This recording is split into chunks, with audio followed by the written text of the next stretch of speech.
Good evening बच्चों।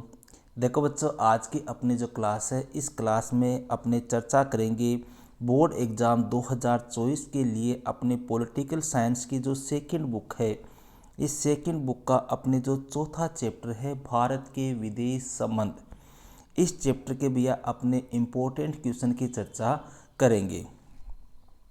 ठीक है, सबसे पहले अपने इस साल का ब्लूप्रिंट देखते हैं। 2024 का जो ब्लूप्रिंट है, इस ब्लूप्रिंट के अकॉर्डिंग भैया इस चैप्टर से अपने टोटल कितने क्वेश्चन आ रहे हैं?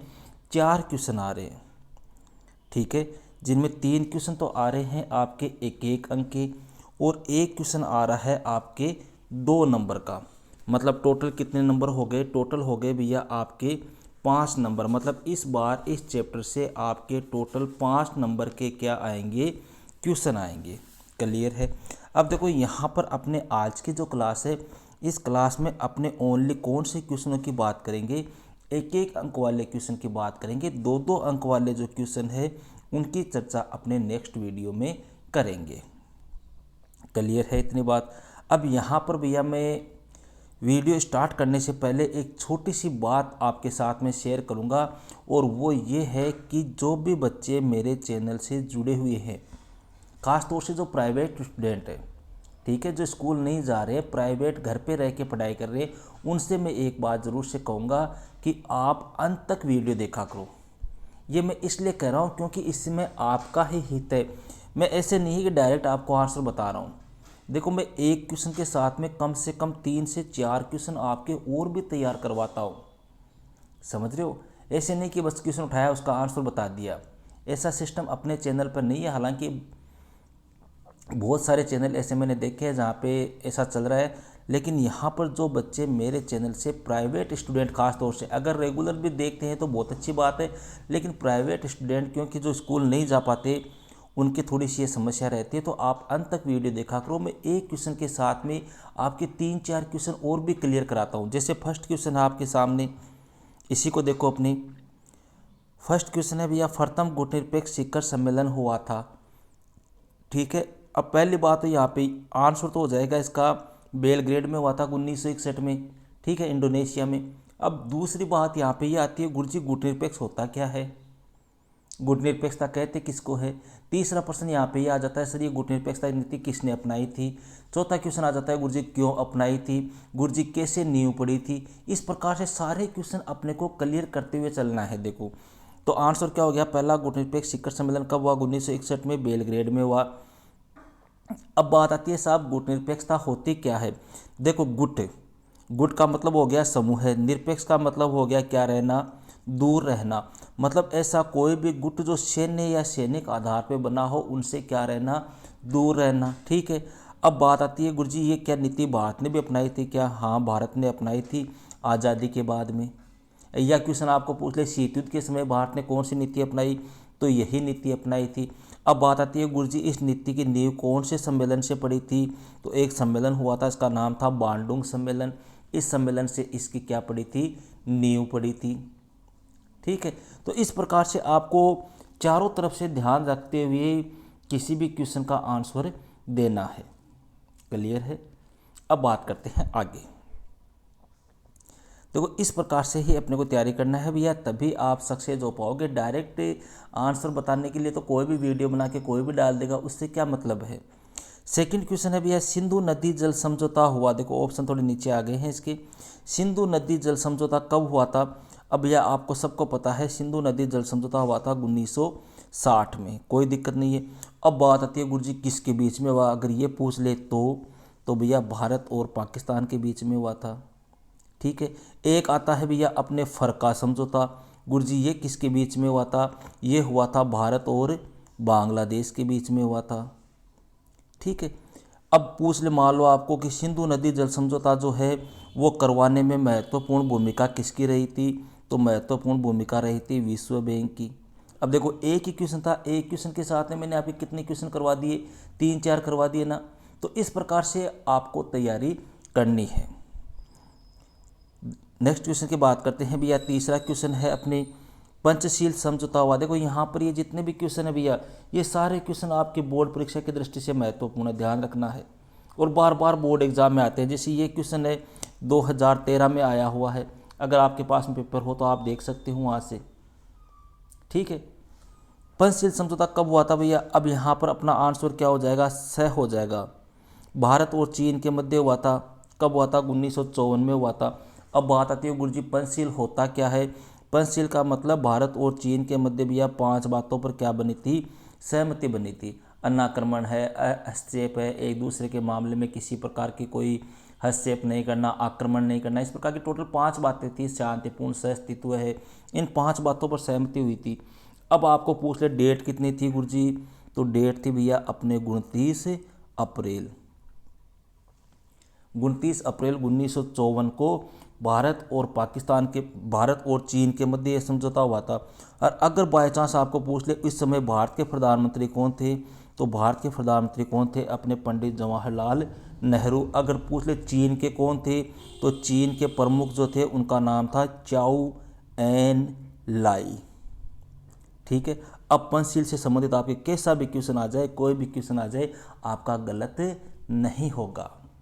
इसीलिए मैं कहता हूं भैया मेरे साथ जो भी वीडियो में डालूं उसमें आप अंत तक जुड़े रहो, क्योंकि मैं एक क्वेश्चन के साथ में कम से कम 5 क्वेश्चन आपके और तैयार करवाता हूं। नेक्स्ट बात करते हैं भैया, चीन ने भारत पर आक्रमण कब किया था? अब भैया चीन ने भारत पर आक्रमण किया था 1962 ईस्वी में, ठीक है। अपने जो कश्मीर का एरिया है, जो अरुणाचल प्रदेश का एरिया है, इस साइड आक्रमण किया था, ठीक है। पूछ ले उस समय भारत के प्रधानमंत्री कौन? उस समय भारत के प्रधानमंत्री पंडित जवाहरलाल नेहरू। अगर आपको डेट पूछ ले कि कब आक्रमण किया था, तो ध्यान रखना भैया 20 अक्टूबर 1962 को आक्रमण किया था। नेक्स्ट क्वेश्चन है भैया 5वां क्वेश्चन, बहुत बार एग्जाम में आता है। नाटो की स्थापना कब हुई? नाटो का पूरा नाम लिखिए। देखो ये क्वेश्चन 2016 में भी आया हुआ है, ये क्वेश्चन 2017 में भी आया हुआ है, ठीक है। नाटो की स्थापना कब हुई थी भैया? नाटो की स्थापना हुई थी 1949 को। अगर डेट पूछ ले तो 4 और महीना पूछ ले तो अप्रैल। पूरा नाम आपको पता होना चाहिए, उत्तर अटलांटिक संधि संगठन, ये सबको पता है। लेकिन मैं आपको एक बात कहूँगा भैया, एक बार क्वेश्चन क्या आया था, इंग्लिश में दे दिए थे उसने ऑप्शन, एग्जामिनर ने ऑप्शन इंग्लिश में दे दिए। इस प्रकार से लिखा हुआ आया था नॉर्थ अटलांटिक ट्रीटी ऑर्गेनाइजेशन, ठीक है। तो इंग्लिश में भी आपको ध्यान रखना है नॉर्थ अटलांटिक ट्रीटी ऑर्गेनाइजेशन, ठीक है।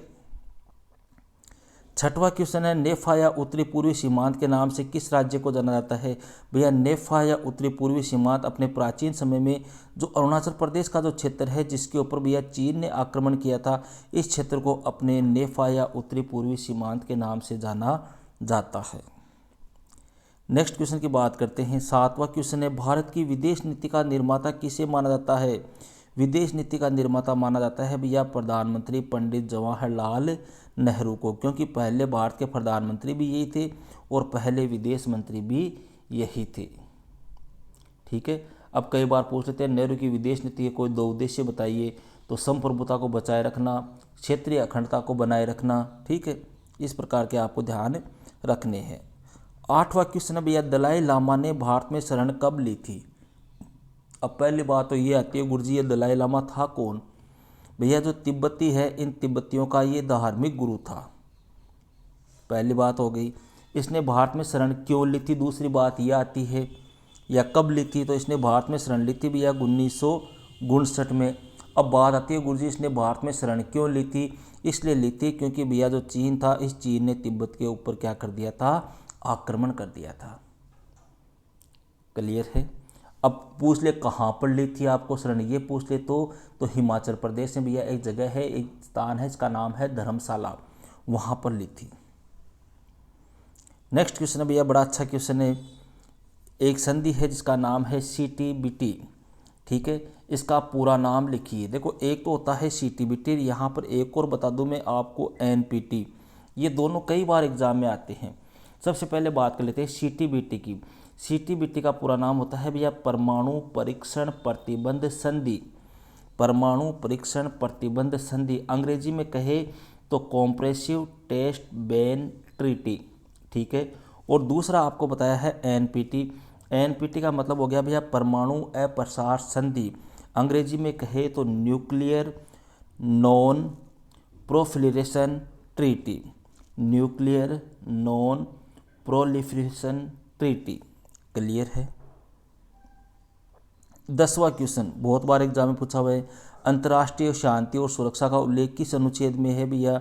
अपने अनुच्छेद 51 जो है, इस अनुच्छेद 51 में अंतर्राष्ट्रीय शांति और सुरक्षा की बात कही गई है। इसमें देखो भैया अपने दो नीति निर्देशक तत्व है, एक तो है अंतर्राष्ट्रीय शांति व सुरक्षा की अभिवृद्धि करना और दूसरा है राष्ट्रों के बीच न्याय संगत एवं सम्मानपूर्ण संबंधों को बनाए रखना। ये क्वेश्चन भी आपके 2015 की बोर्ड एग्जाम में पूछा हुआ है।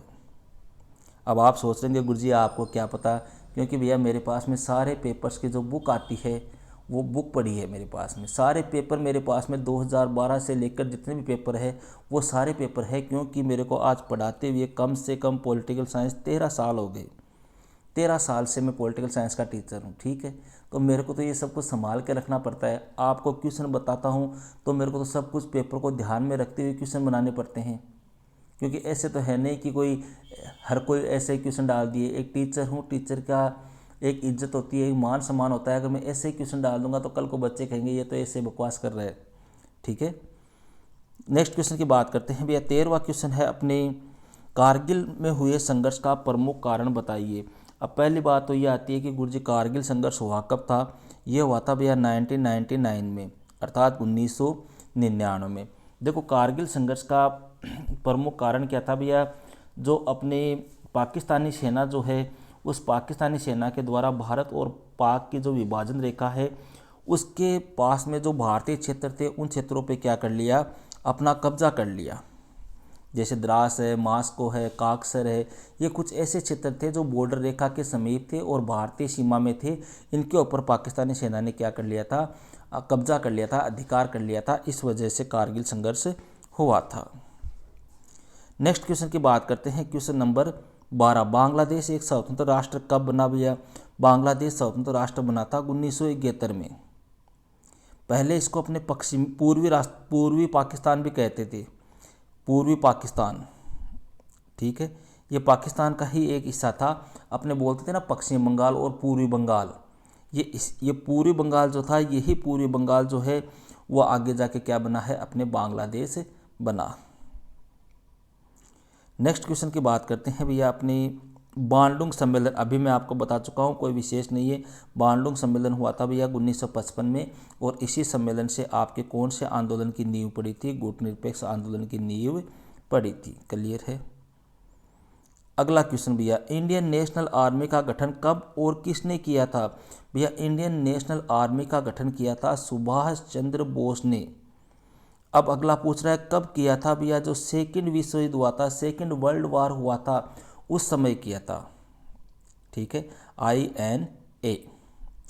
अंतिम क्वेश्चन है भैया आपके, एशियाई संबंध सम्मेलन या एशियन रिलेशंस कॉन्फ्रेंस कब और किसके नेतृत्व में हुआ था? भैया आपने जब ये चैप्टर पढ़ेंगे तो स्टार्टिंग में ही यह क्वेश्चन आता है, एशियन रिलेशंस कॉन्फ्रेंस, ठीक है। यह सम्मेलन हुआ था भैया अपने पंडित जवाहरलाल नेहरू के नेतृत्व में। अब बात आती है गुरुजी हुआ कब था? ये हुआ था भैया 1947 में। अगर पूछ ले कि गुरुजी महीना कौन सा था, तो महीना था अपने कौन सा? मार्च का। क्लियर है। तो ये थे भैया अपने पॉलिटिकल साइंस की जो सेकंड बुक है। इस सेकंड बुक के एक एक अंक वाले बार बार बोर्ड परीक्षा में पूछे जाने वाले महत्वपूर्ण क्वेश्चन। अब बात रही अपने 2-2 अंक वाले क्वेश्चन की, तो 2-2 अंक वाले जो क्वेश्चन है उनकी चर्चा अपने एक अलग से वीडियो में करेंगे। ओके भैया, दैट्स ऑल।